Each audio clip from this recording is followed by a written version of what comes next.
So here's a thought. What if the real secret to a richer, more fulfilling life isn't about getting more stuff, but about wanting and, yeah, owning a whole lot less?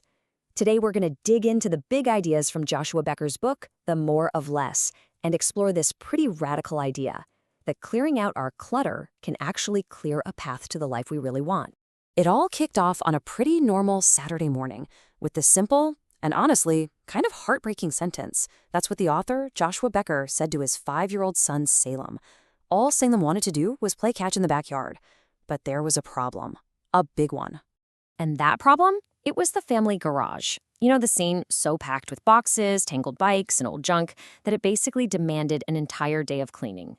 That one conversation, that single lost Saturday, it sparked this huge realization that our possessions can end up costing us the one thing we can never, ever get back: our time. And look, this is where the journey really begins. For so many of us, right? That feeling of being completely overwhelmed, where it feels like your stuff actually owns you instead of the other way around. It's a moment of frustration that I think almost everyone can relate to. As Becker worked all day sorting and organizing, his son kept popping his head out asking if he was done yet. And every single time, the answer was the same: almost done. But you know what? The work was never actually finished, and the whole day just slipped away. The real cost of that cluttered garage wasn't money, it was those precious moments with his son that he would never get back. Okay, so how do we even get here? Let's zoom out from that one garage for a second and take a look at the world around us. A world that is constantly whispering, and sometimes even shouting, that more is always better. Take a look at this number. That's the average credit card debt for a household in the US. That is a heavy, heavy number. It represents this constant grinding pressure to keep earning, to keep spending, and to keep piling up more stuff, a lot of times just to keep up with everyone else. And it doesn't stop there. This is the average mortgage debt. We lock ourselves into decades of payments for these big homes, often way bigger than we need, just so we have a place to house all the things we've been convinced we have to buy.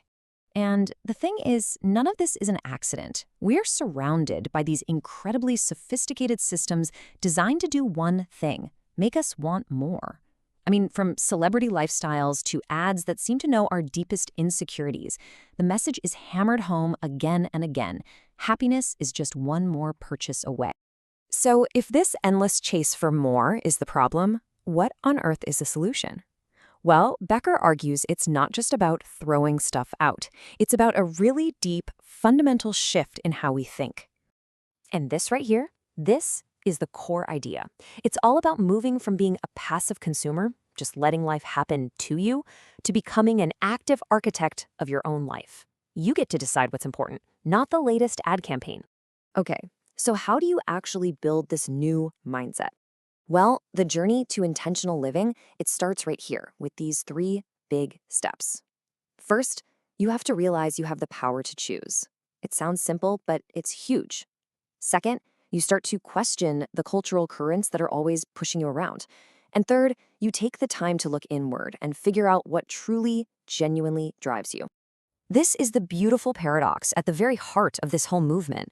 The goal isn't to deprive yourself. No way. The goal is to remove all the extra noise and distractions so that you have the time, the money, and the energy for the things that actually give your life real meaning. By owning less, you can finally start to live more. All right, let's get into the practical side of this, because minimalism isn't some strict one-size-fits-all rule book. It's really about creating a life that is uniquely, authentically yours.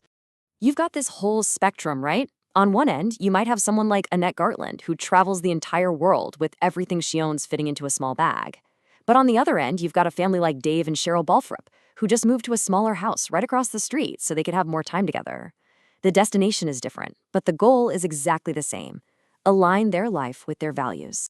For Amy and Anthony Ongaro, their journey started with a real shocker. They couldn't figure out why they couldn't afford a vacation they desperately wanted. Then they looked at their Amazon history and realized they'd spent over 10 grand in 4 years on small, cheap stuff, most of which they couldn't even remember buying. They were trading their big dreams for these tiny, forgettable dopamine hits from online shopping. And then you've got stories like Ryan Nicodemus's, which is just, wow. He had it all: the 6-figure job, the big condo, the whole American dream package. But he was miserable. So his solution was totally radical. He threw what he called a packing party. He packed up every single thing he owned into boxes, like he was moving. Then, for the next 3 weeks, he only unpacked the items he actually needed to use. Now, okay, I get it. Packing up your entire life might feel a little extreme. For those of us who find it really hard to let go, there's a much gentler strategy you can try. It's called leveling. This is such a simple idea, but it's absolutely brilliant. You just put the items you're unsure about in a box, date it, and store it away. It creates distance. It lets you test whether you truly miss or need those things, and it takes away all that immediate pressure of making a forever decision right now. So you do all this work, all the sorting, the packing, the letting go. What's the point? What is the ultimate payoff for choosing a life with less?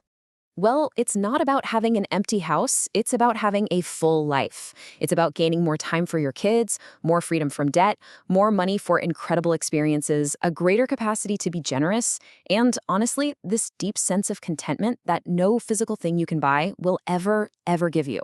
Becker shares this timeless little story, and it just perfectly captures the whole idea. True wisdom isn't about collecting a bunch of things that have little value. It's about identifying what is absolutely priceless to you, your pearl, and then being willing to joyfully let go of everything else to protect it. And really, that's the question this whole journey leaves you with. This isn't about what you're willing to give up. It's about what you are absolutely determined to gain. More time with your family? More travel? More creativity? More peace? What is the more that you are ready to finally make room for?